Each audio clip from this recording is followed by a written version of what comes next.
একই দরখাস্তের দুটো আইনের মামলা। এটা 54 বছরের ইতিহাসে নাই।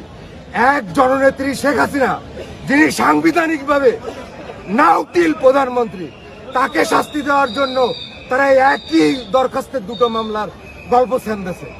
আমরা কথা বলছি, অথচ এই পুলিশ আমাদের সাথে কোনো কথা এক শেখ হাসিনারে শাস্তি দেওয়ার জন্য 54 বছরের ইতিহাসে একটা অবৈধ মামলা, একটা শ্রেষ্ঠজনক এই মামলাই নাই।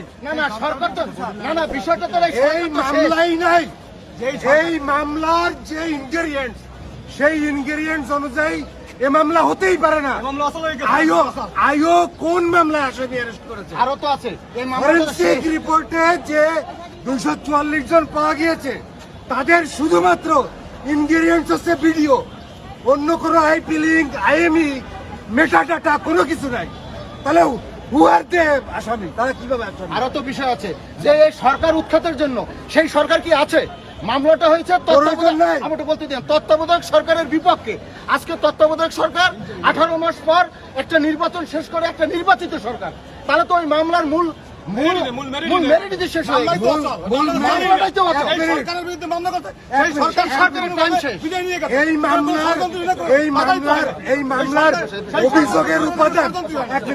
এই মামলার অভিযোগের উপাদান আর ওরই গর্বে ধারা চাইছে রাষ্ট্রদ্রোহী।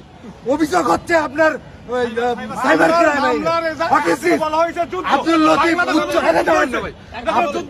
আব্দুল লতিফ উচ্চ আদালতের আব্দুল আজিজ এবং আব্দুল লতিফ ডিএলআর এই মামলা সম্পূর্ণ করা নিষেধ, কোনোভাবে এইটা পারে না।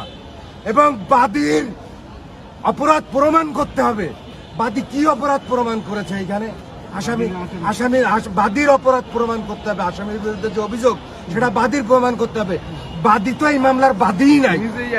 এই মামলার বাদী উনি এখন নাই। এই মামলার মূল ইনগ্রেডিয়েন্টস মিস্টেক।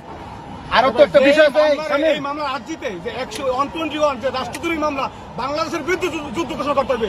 কোন আসামি বাংলাদেশের বিরুদ্ধে যুদ্ধ করছে? দেশের মধ্যে কোনো যুদ্ধ উপাদান আছে? যুদ্ধ হয় বহিঃশত্রুর বিরুদ্ধে, অন্য রাষ্ট্রের বিরুদ্ধে। বাংলাদেশের মানুষ বাংলাদেশের মধ্যে ওই কি যুদ্ধ করলো? এই মামলার মধ্যে নাই। মামলা কার্যত অচল।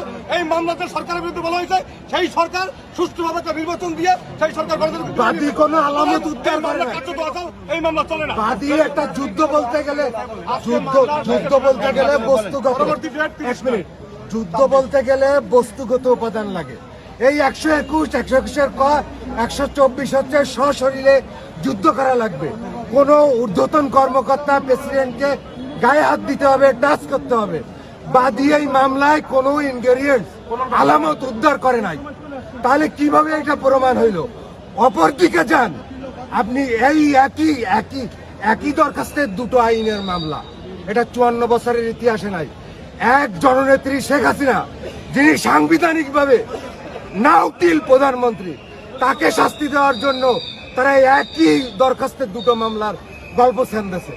দুটো মামলার গল্প দিয়ে তারপরে তারা সাইবার ক্রাইম আইনে